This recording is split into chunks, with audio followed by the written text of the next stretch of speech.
Gracias Guillermo. Creo que esta charla, igual no, iba a decir que igual que todas las charlas que hemos organizado, como bien ha dicho él, porque los contactos que venían al Museo Arqueológico de camino eran ponentes del museo, pero también Atarce, el pueblo se ha beneficiado de tener esas personas, esa gente experta que ha venido a compartir sus conocimientos con el pueblo de Atarce. Esta era más necesaria, esta era muy necesaria y además es justa. Es tu oportunidad, ha sido tu oportunidad, no solo tuya, sino de tu equipo actual, de los esfuerzos que estáis realizando ahora y de todos los equipos que han pasado por aquí desde hace 24 años que nos conocemos. Y a mí me ha creado oírte, me ha creado una sensación a veces de real agobio, de impotencia, porque seguramente que se podría haber hecho más y ha habido legislaturas, unas más acertadas que otras, unas más cercanas que otras, pero yo recuerdo los comienzos, la propia creación de la propia constitución de la Asociación Cultural La Cora de Elvira, que tuvo un movimiento magnífico con gente contratada en los distintos colegios, en los centros educativos de Atarce, con la creación de la oficina técnica de Elvira, que fue el primer recurso que se creó en este pueblo, que luego después se cerró, el recurso administrativo municipal, al que un vecino o una vecina que tenía una parcela en algo que ni ellos conocían bien, pero lo que sí sabía era que tenía límite de uso. Que allí no se podía hacer un agujero,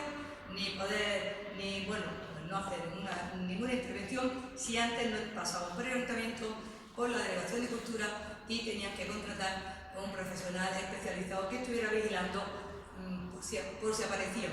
Y si aparecían restos de valor, la obra se paraba. Y eso, la verdad es que los primeros años costó mucho trabajo explicarle a esas personas que decían: sigo siendo dueña o dueño de mi terreno, pero en realidad no puedo disponer de él.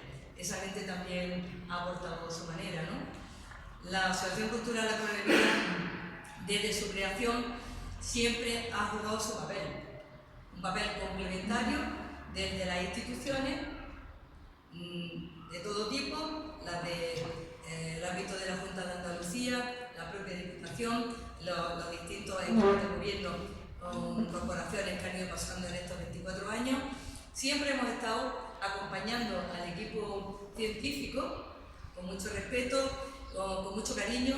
En ocasiones nunca hemos dispuesto de muchos fondos, pero en ocasiones hemos sido ese apoyo moral que habéis necesitado y que además a nosotros y a nosotras nos ha hecho sentirnos importantes y nos ha hecho sentirnos que estábamos participando. Y ya el culmen fue cuando hace 2 años nos pusimos nuestros chalecos fosforescentes, nuestras gafas cubiertas y cogimos el pico y la pala.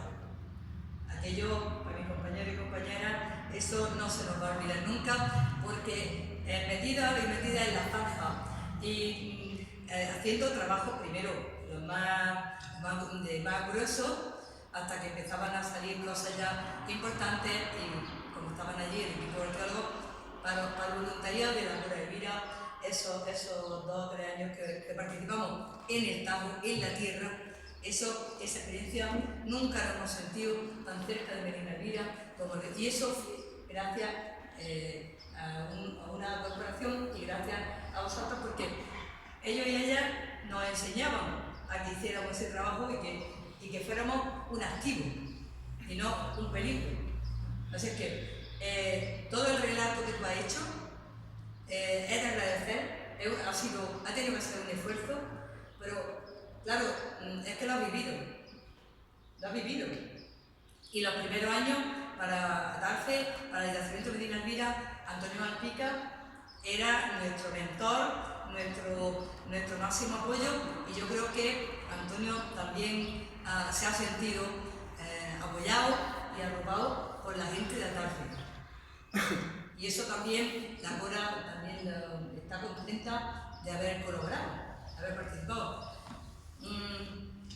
Yo tenía una pregunta y no tienes que responderla ahora, y ahora quiero que ustedes, los que nos acompañan ahora, digan sus opiniones o pregunten.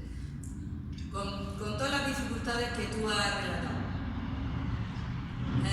¿con qué ánimo habéis empezado en el año 2025, hace 2 meses, cuando entraste a esa lastra que estaba llenica de barro, con los millones de la...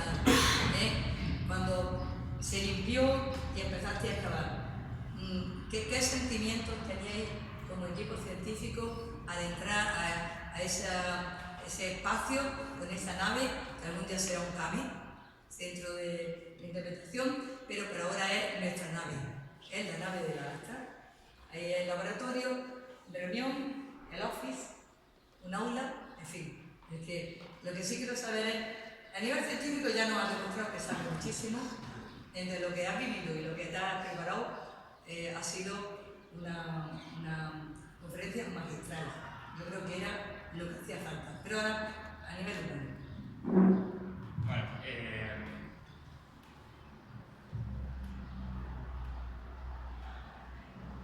echado los dientes en este yacimiento. Me he formado, me he penado, he llorado, he reído. Mis mejores amigos son de este yacimiento y muchos de mis recuerdos son. Entonces hay una especie también como de no querer desistir, de ser un cabezón. Y de insistir.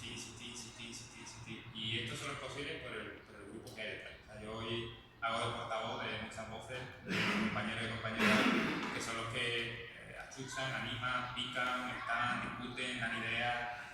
Eso nos enseña también a Antonio Pica, porque Antonio pasó por muchas dificultades también, y en su caso incluso penurias políticas o penalizaciones académicas, y en parte de ser un cabezón como es cabezón, pues lo hemos heredado con su grupo de investigación.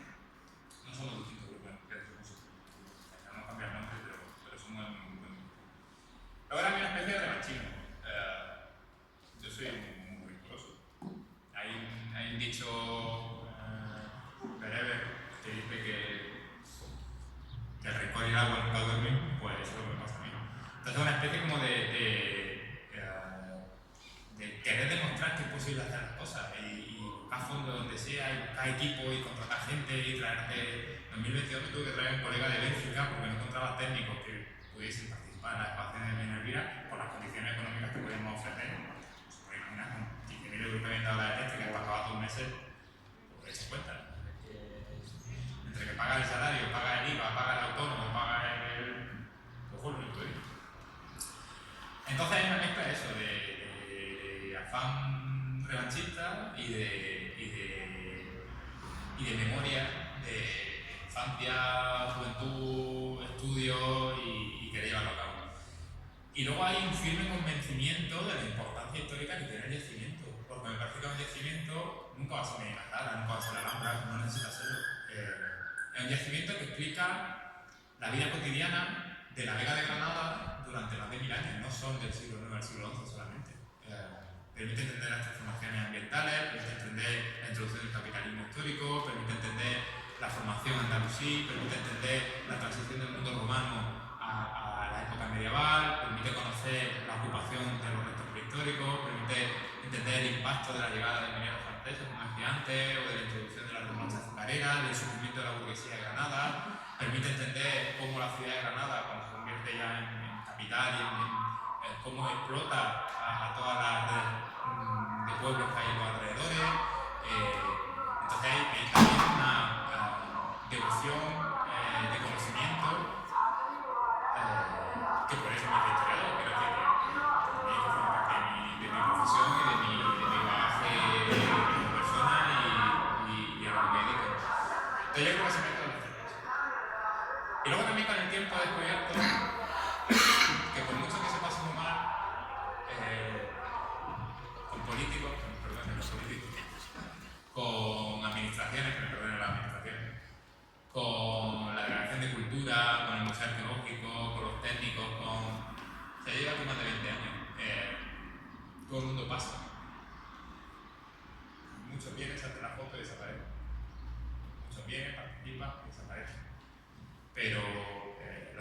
aquí somos los mismos de siempre.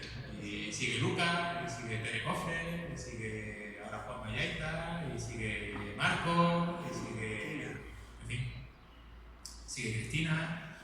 Y bueno, tengo la suerte de que entre todos han decidido que el más loco soy yo y que tengo yo que poner mi firma en todos los documentos y bueno, un poco por responsabilidad y por sacarlo adelante a todos y porque yo tenía la suerte de poder salir adelante, la suerte y el esfuerzo y la ayuda familiar y de amistades y de colegas, pues también un poco de responsabilidad hacia ellos el que el yacimiento siga pagándose y que ellos también tengan derecho, pues, como Cristina, hasta su tesis doctoral, no sea más Varsovia. Pero la pobre llevaba más de 10 años en Medina Libre, y sí, pues ella un poco más joven, se incorporó un año después, pero llevaba más de 10 años trabajando sobre Medina Libre, sobre la cerámica, y nadie le daba nada para que se acabó su trabajo, su estudio, y fue Varsovia. Sí que es un poco mezcla de todo, de memoria, de infancia, de que siento que se lo debo también a Malpica. No quería, pero me trajo aquí. Él me enseñó, él quería ver el yacimiento de Medina Libre puesto en valor. Siento que se lo debo también, siento que se lo debo a la Universidad de Granada y siento que se lo debo a mis colegas. Y sí que soy un poco respetuoso, y que no, es un corazón. Muchas gracias. Y ahora, un ratito, unos minutos, hay 2 palabras. Hay 4. Venga, Miguel. Allí 3 y bueno, y 4, venga. Entonces, Miguel, muy bien. Gracias. En primer lugar, agradecerte la exposición que acabas de hacer.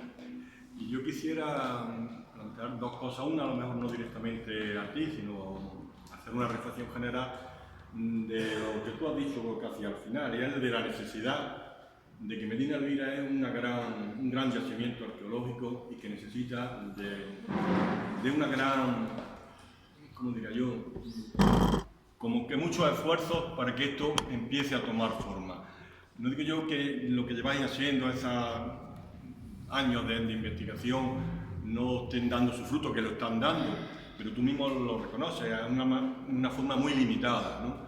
Yo creo que es hora ya de que tanto desde la comunidad municipal, no me refiero al ayuntamiento, como ciudad de Atarfe, como el pueblo de Atarfe, la comunidad científica, la universidad, que tú también has dicho, que se está un poco como escaqueando, la parte más de las luces, de la ciencia, de la investigación, y las administraciones a otros niveles, como la Junta de Andalucía, incluso el Estado, se impliquen y le den valor que este es un enorme yacimiento arqueológico, yo diría, y no es por ese localismo atarfeño, sino que de los grandes yacimientos que pueda haber en toda Andalucía, ¿no? Y que necesita de una gran investigación, de una gran estudio para que esto salga a la luz.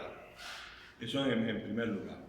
En segundo lugar, sí que es una cuestión más un poco técnica de lo que has dicho, y es verdad que has insistido que está en la parte medievalista desde el punto de vista medieval, pero ha hecho mención a ese cementerio de 1200 tumbas que Gómez Moreno, con los trabajadores atarfeños del principio del siglo XVIII, se tiran un poco a buscar recursos ahí. Mi pregunta sería, si esas 1200 tumbas, que luego se han ampliado con más sitios donde han aparecido nuevas necrópolis, en Sierra Elvira, cuando se hizo la carretera nueva de Alcalá a finales del siglo XIX, o ahí en el Cultivo de los Cigarrones, donde han aparecido también las necrópolis que tenéis vosotros diseñando estos mapas.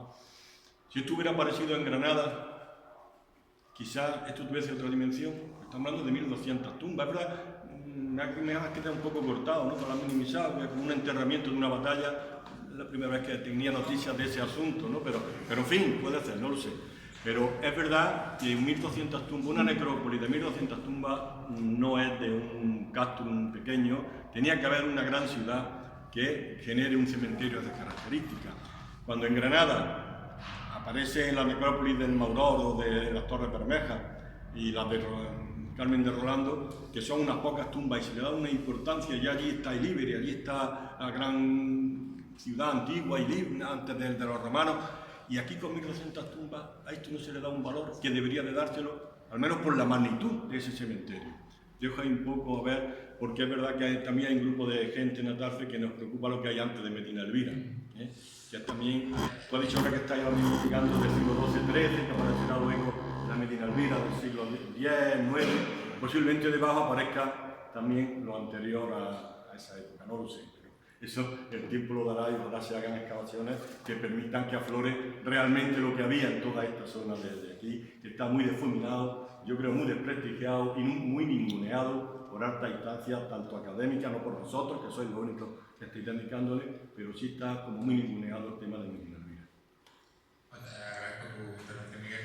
Te tuteo, que ya nos conocemos tanto tiempo. Respecto a lo primero que planteaba, efectivamente, es un poco lo que yo quería transmitir, que hace falta una idea de yacimiento y una idea de patrimonio, y hace falta algo que supere incluso la constitución política de una legislatura, de un par de legislaturas, sino que sea con un plan un poco más a largo plazo. Quizá la idea de la oficina técnica fue buena idea y quizá algo así va a recuperarse, pero con la participación de instancias municipales, sino tendría que estar la Junta de Andalucía encima.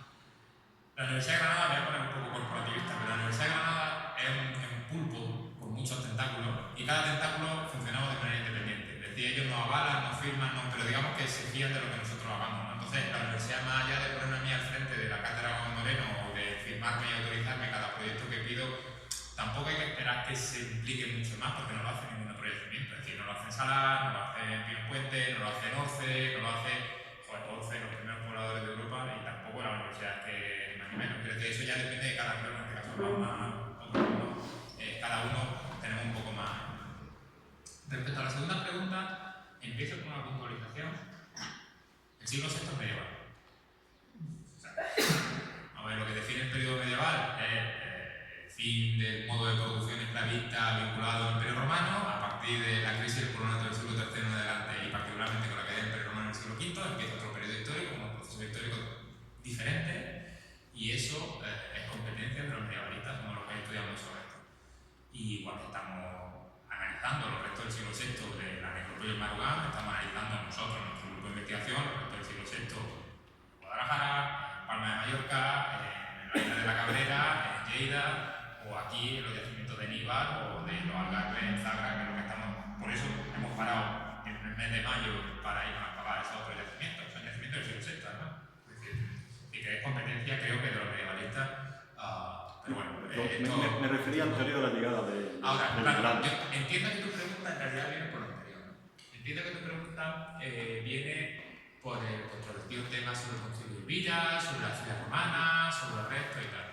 A ver, hay restos romanos en Sierra Elvira. Hay restos al menos de 3 villas romanas de cierta importancia, una de ellas bajo los baños de Sierra Elvira, otra desconocida, probablemente cercana a la zona del Pago del Marugán, donde ya Gómez Moreno hablaba de la existencia de un acueducto, y otra probablemente que fue la que quedó destruida debajo de los restos del Coliseo, debajo de los cimientos del Coliseo. O sea, son por lo menos 3 grandes villas romanas que justificarían la concentración de poblamiento que hay ahí. Respecto a que 1200 tumbas, que en realidad son 1700, es decir, la cuenta a día de hoy que podemos hacer sobre los enterramientos de Medina Elvira, hace poco salió publicado un libro más vara que edita Vilar Sá, y ahí tenemos hecho el esfuerzo de contar todas las publicaciones que hay sobre muertos en Sierra Elvira, y son en total 1780 por ahí. Desde 1780 solamente 26 se han excavado con método estratigrafío. De 1780, 26 se han excavado con método estratigrafío. De todas formas, comparándolo con otros contextos, por ejemplo Duratón en Segovia, algunas necrópolis del Duero, que son también del siglo V, VI, VII, la aparición de un hecho que produzca un gran espacio de enterramiento con una serie de tumbas excavadas en terreno geológico, con cubiertas de tégula, con cubiertas de ladrillo, como las que describe Gómez Moreno, que superen las 1000 tumbas, no es tan anómalo, sin necesidad de que haya ninguna ciudad cerca. Es decir, no es necesario, no digo que no esté la ciudad ahí, digo que no es necesario.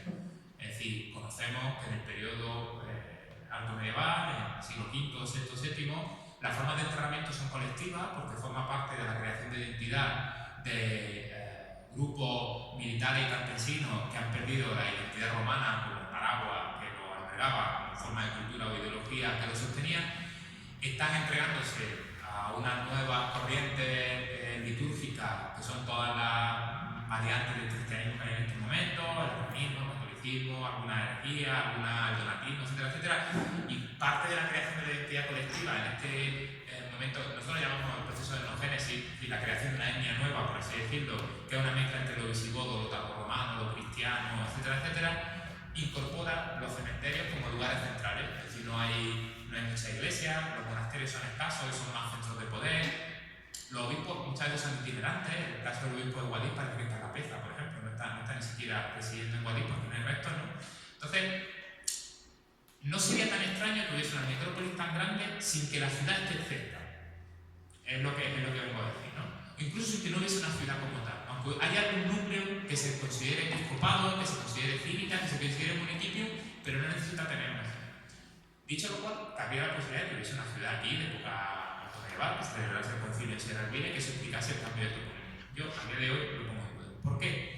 Porque el registro arqueológico, después de tantos años estando aquí, conociendo cómo funcionan los procesos de erosión, de sedimentación, la pendiente que tiene la sierra, habiendo hecho sondeos en tantísimos sitios, habiendo hecho todo el estudio de los restos del siglo XIX, aunque los restos estén debajo a 4 metros, y en algunos casos hemos excavado hasta 4 metros 15 de profundidad, 3,96 salió el cráneo del Saltón, por ejemplo, aunque estuviesen debajo, cosa que no es posible porque nos encontramos en terreno geológico virgen, no tocado por los seres humanos, y ahí es donde paramos nosotros nuestras excavaciones, pero aunque estuviesen restos debajo o estuviesen restos más arriba, tendríamos que encontrarnos material rodado de esa época, y prácticamente no aparece material.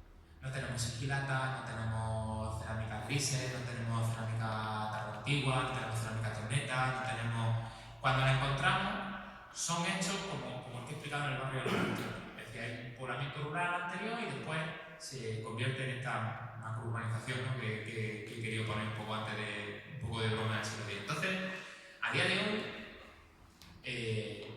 yo no digo que no haya extraterrestres, pero no tenemos evidencia científica de que haya extraterrestres. No hemos percibido señales en el espacio, no nos han llegado señales, claro, las señales tardan mucho tiempo, no es lo mismo lo que tú percibes con algo que está destruido, por hacer el símil con la astronomía, ¿no? Con la astrofísica. Entonces, a día de hoy no tenemos restos de ningún tipo que nos permitan insinuar que existió una ciudad en Sierra Elvira anterior a este proceso formativo de la sociedad islámica. Ni siquiera las 1200 1700. Esos son los datos que tenemos. Ojalá estuviese aquí un pedazo de ciudad, ojalá el obispo estuviese aquí, ojalá el concilio se celebrase aquí, ojalá los plomos del concilio estuviesen aquí. Bueno, mejor para todos, ojalá, pero creo que a día de hoy no tenemos datos. Sí, hola, bueno. Gracias por la charla que me has dado, ha sido muy interesante. Yo quería preguntarte cómo, si ves que un proyecto de puesta en valor es compatible, por ejemplo, con la propiedad privada de toda esa zona. ¿No crees que sería adecuado o necesario una expropiación quizá de unos terrenos, una zona amplia de terrenos, para que se pudieran hacer actuaciones que no haya que volver a pagar y se puedan proteger de otra manera? Creo que no es necesario. Es decir, a veces somos un poco maniqueados entre o es público o es privado, y existen muchas fórmulas intermedias. El Estado de Derecho español garantiza la posibilidad de explotar públicamente bienes que son de interés de todos, aunque sigan en manos privadas. Tenemos ejemplos, por ejemplo, Bailo Claudia. Bailo Claudia sigue estando repartida entre propietarios privados que tienen una participación del beneficio económico del parque arqueológico. En Medina Elvira creo que cuando José Javier me hicieron el plan director hablaban de unos, no recuerdo la cifra exacta, pero en torno a 1000 propietarios diferentes de Sierra Elvira, entre herederos, hermanos, hijos de microparcelas, de cosas muy pequeñas, otros propietarios más grandes, ¿no? Vuelvo a poner el ejemplo de Bailo Claudia. En Bailo Claudia, por ejemplo, no sé si conoces el yacimiento romano que está en la playa Colonia y en Cádiz, lo que se ha hecho es apostar por una parte del yacimiento, no la totalidad. Se ha puesto el foco en una parte del yacimiento, se ha empezado a abrir. Cuando toca parcelas y terrenos que son de propietarios privados, incluso de restaurantes que hay en la zona, se le hace parte del consorcio, se le hace parte de ellos, tiene una parte del beneficio, porque de todas formas están atados de manos y pies, o sea, no pueden hacer otro tipo de actuación en esos terrenos. En Níbar, por ejemplo, donde vengo yo a excavar ahora, donde estamos excavando ahora, no sé si lo recuerdan, pero en 2009 nosotros estábamos excavando en Medina Elvira y nos hizo Izquierda Unida, que teníamos relaciones con ellos, de que estaban haciendo una macrourbanización allí, que habían hecho unos viajes, habían hecho de los restos arqueológicos, fuimos, denunciamos y allí sí nos dejaron hacer las excavaciones arqueológicas de otro tipo. A día de hoy, los terrenos siguen siendo de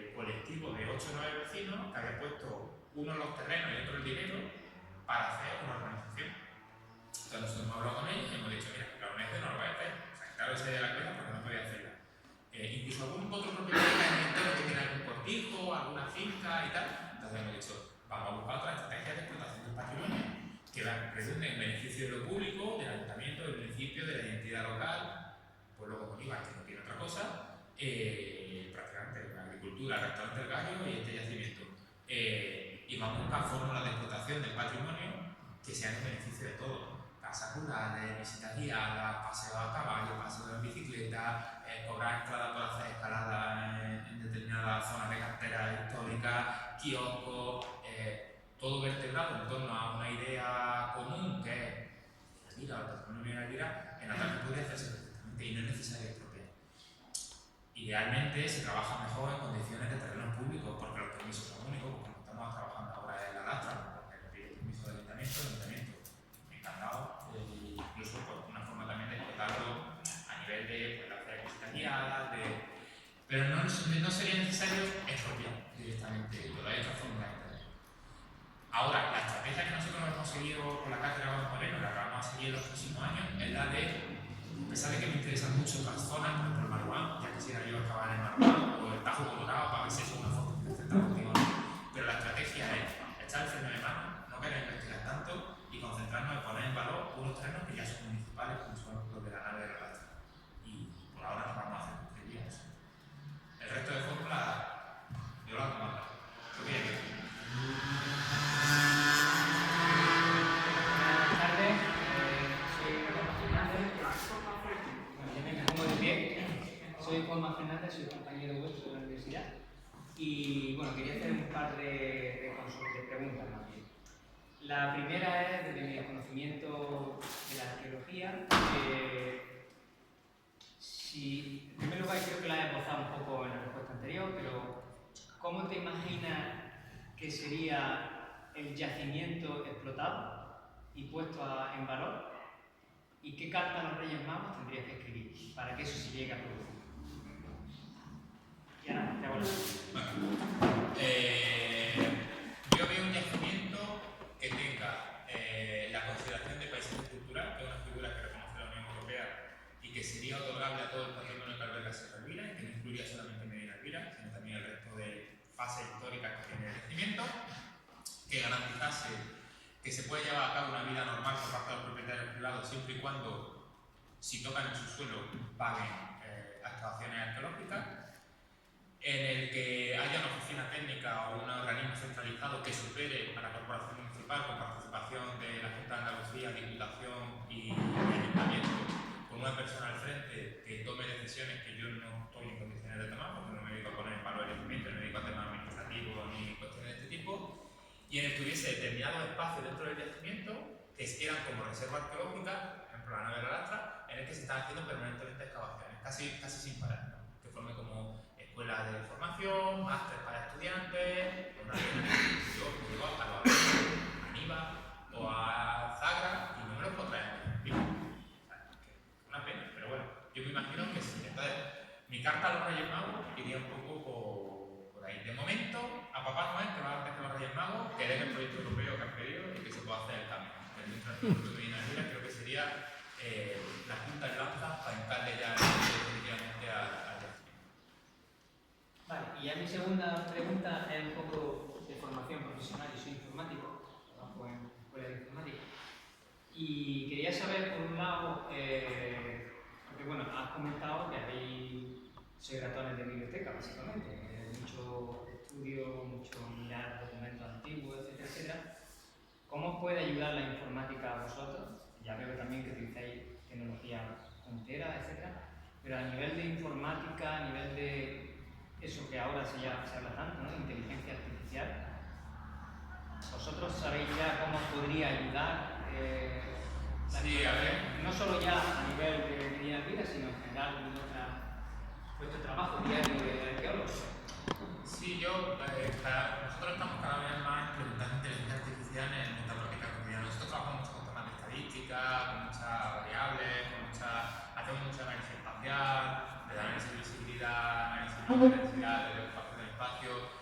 Muchos de nuestros trabajos cotidianos es tomar medidas sobre cerámica, sobre metales, ¿no? Y verlas cómo varían las tipologías, no sé qué tal, para hacer clústeres, para hacer este tipo de cosas. Utilizamos bastante sistemas informáticos y inteligencia artificial. Me faltaría por ver qué utilidad puede tener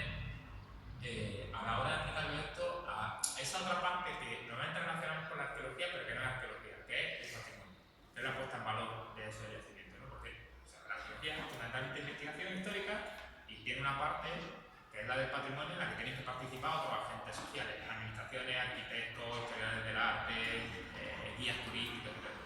Yo no sé si hay inteligencia artificial podría ayudar, por ejemplo, zonas de prevención de riesgo, elaborar mapas de peligro, elaborar temas del propietario y tal. Ahí no lo sé, sería interesante explorar esa vía con alguien que supiese. Yo soy más picado en la mina en la biblioteca que informático, aunque me interesa y lo implementamos. Perdón. Señor que entra en el paso. Sí. Bueno, Guillermo, buenas tardes, me presento, soy Raúl. Cualquiera de los dos. Sí, buenas tardes, Guillermo, soy Raúl, bueno, ciudadano de aquí, de Atarfe, interesado en darte la enhorabuena por la exposición. Bueno, tengo unas pequeñas cuestiones, dos, una más que nada de interés. Bueno, soy asiduo a pasear o a caminar por este entorno tan maravilloso que tenemos, estoy enamorado, la verdad, que de él. Y una pequeña cuestión de técnica, como bien sabemos, hay aguas termales, ¿no? por allí, ¿no? por Raja Santa, ¿no? Si se sabe, yo de mi desconocimiento, si se sabe dentro de todas esas excavaciones que ha habido, si se ha encontrado algo que tenga vinculación con esas aguas termales, si ha sido así, qué uso, evidentemente se sabe más o menos de qué uso, pero si se ha encontrado un sitio donde acumulaban ese agua, o si esas acequias que aparecían tienen esa vinculación, o eran simplemente para agua no cotidiana del municipio, de la villa. ¿Vale? Y otra, si nos puede dar una pequeña pincelada, bueno, ya que tenemos aquí a Yolanda, nuestra alcaldesa, porque yo también como ciudadano yo sé que cuesta muchísimo, que se están volcando y que se están llevando, pero un poquito así como, si nos puede dar un adelanto de, porque yo por lo menos estoy deseoso de si se puede visitar o cuándo, qué fecha hay. Yo sé que hay mucho papeleo detrás y mucha burocracia. ¿Algún adelanto de algún año que se pueda visitar aquí? Empiezo por la segunda pregunta. Nosotros, por principio, estamos abiertos por obra. Es decir, cada vez que nosotros estamos excavando, estamos encantados de recibir gente, tipo que sea, gente que va paseando por allí, pasa y nos pregunta. También es verdad que son unos terrenos municipales, que hay una puerta en la entrada, que aparecen restos que son importantes, que tenemos el peligro de los corredores, la gente que roba. Entonces, hay que tener acercamiento. El distinto es cuando viene colectivos muy grandes, porque ahí sí que hay que organizarse colegios, institutos, centros de mayores, o yo qué sé, excursionistas que quieren hacer, pero claro, tener de pronto allí 60 personas, pues nos cuesta trabajo, sobre todo porque, aunque nosotros lo hagamos con mucha devoción, pero no es un trabajo. Entonces nosotros tenemos una jornada laboral, trabajamos de 8 a 3 y por las tardes pues vamos al laboratorio, pues cada uno a su casa, pues ya a sus niños y ya está. Entonces, ahí tenemos un poco que medir, porque claro, hay gente que quiere venir a las 5 o a las 6 de la tarde. Claro, a las 6 de la tarde, cuando estamos allí desde las 7 de la mañana, pues va a estar para atender una visita que por la cantar o un domingo por la mañana, pues de vez en cuando lo hacemos, pero a eso habría que articular unos guías turísticos, formar gente, etc. Si te refieres a cuando sean visitables ya, digamos, de forma permanente y eso, claro, al final todo pasa por conseguir dinero que permita crear la infraestructura suficiente para garantizar la visita en las mejores condiciones posibles. Tanto de seguridad, vías de circulación, caminos, señalización, etcétera, etcétera, como de preservación de los propios restos arqueológicos, porque en muchos casos son muy endebles, no se pueden pisar, no se puede, ¿no? O hay que estar cada 2 por 3 limpiando la vegetación, o echando mortero por la zona de la piedra. Si no, lo mejor que los restos pues de nuevo enterrados. O sea, si no tenemos ese dinero. Entonces, claro, al final, poner una fecha es un poco tirarse piedras contra el propio tejado, porque si decimos 2029, que es cuando acaba mi proyecto europeo, pues nos podemos encontrar con que no ha habido forma, porque el proyecto solamente costea la investigación, pero no la puesta en valor. Si firmamos el nuevo convenio con la cátedra y las empresas eléctricas vuelven a decir, si te he visto no me acuerdo, y vuelven a esperarse, o el gobierno de España no le da permiso para hacer no sé qué, porque el Ministerio de Medio Ambiente dice que el caracol chapa es prioritario, pues no se puede poner en valor tan rápido. Entonces poner una fecha es imposible.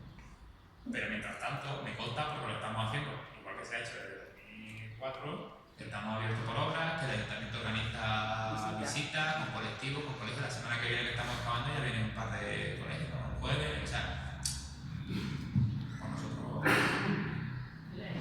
El yacimiento se puede visitar, que no sea por colegio, o sea, salen rutas culturales y una de ellas es Medina Elvira, que va a venir aquí a apuntarse.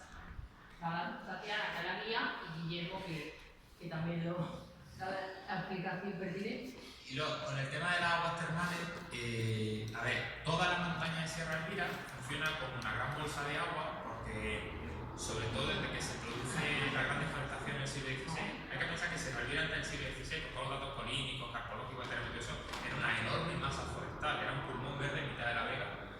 Pero las grandes deforestaciones que hay en el siglo XVI, sobre todo para hacer barcos en la costa y para, bueno, para las azucareras y para utilizar la madera, lo que provoca además es se pierden los árboles y las raíces, hay unas enormes sedimentaciones que están en la parte llana, que es lo que explica por qué tenemos que excavar a veces 4 metros hasta que encontramos los restos arqueológicos, y eso lo que hace es que el agua se empiece a filtrar y que lo que ya de por sí era una enorme masa caliza con una gran capa freática, pues se llene todavía. No me consta que en época andalusí las aguas fuesen termales. No tenemos datos acerca de eso, ni las fuentes escritas lo dicen nada, pero sí nos consta, porque lo hemos excavado, que todo el suministro de agua de esta ciudad, que no tiene ningún río cerca y que las acequias no llegan hasta aquí, porque llegan a partir del siglo XI en adelante, todo el abastecimiento de agua lo hacen con pozos a través de un sistema de galerías que se llama un canal, que van pinchando desde donde saben que está el agua al pie del cerro y van llevándose con galerías subterráneas que pueden limpiar y tal, de forma que muchos de estos pozos aún hoy en día siguen en uso y otros los encontramos en las excavaciones reutilizados como basureros, a veces en el centro de los patios, con estructuras de carcelones de haber sacado el agua de Cornoria, pero no me consta que sea agua caliente. Dicho lo cual, en los baños de Sierra Elvira hay una villa romana, que ahí lo documenta Agua Moreno, y luego cuando se hacen las obras del AVE salen restos de la villa romana en la parte justo inmediata al lado de los baños. Y hay muchas villas, la de Fortuna Murcia, por ejemplo, cuya ubicación suele estar vinculada con las aguas termales, porque las aprovechan para hacer piscinas y tal.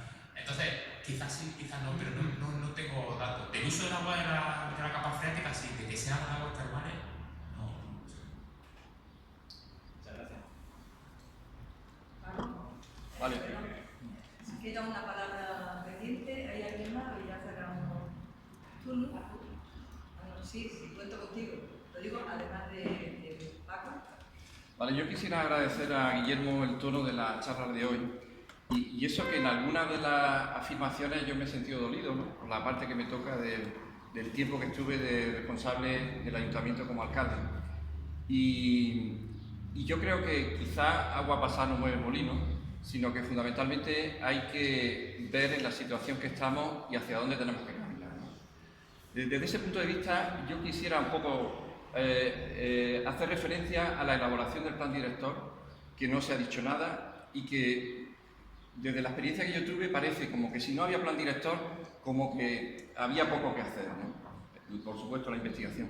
Entonces yo quisiera sacar a la luz el tema del plan director y la necesidad de revisarlo, si hay que revisarlo, pero que sea una guía y una referencia, porque costó mucho sacrificio inicial, ¿eh? Tercero, yo creo, y lo digo desde la experiencia de responsabilidad pública que tuve, que por desgracia el tema de las siglas sigue funcionando en la administración, ¿no? Y las causas como que se olvidan por las siglas. Entonces yo pediría por favor que se defiendan las causas independientemente de las siglas que puedan estar en el momento de responsabilidad del gobierno, ¿de acuerdo?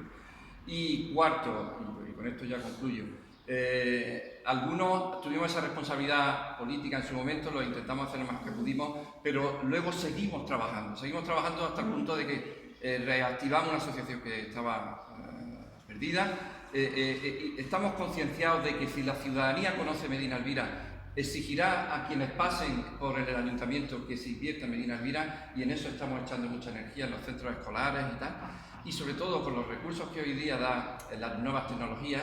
Hago referencia, por ejemplo, a ese pequeño vídeo que se ha colgado en redes y que tan rápida difusión ha tenido dentro de la población de Atarfe, ¿no? Y agradezco a las personas que están hoy aquí el que lo hayan hecho. El tema del cómic que se está trabajando, es decir, la ciudadanía quiere recursos y hay algunos que dependerán de las visitas y hay otros que habrá que echar mano, digamos, de especialistas que efectivamente conciencien a la población escolar y a la ciudadanía de ese bien patrimonial que tenemos que cuidar todos, independientemente de la sigla.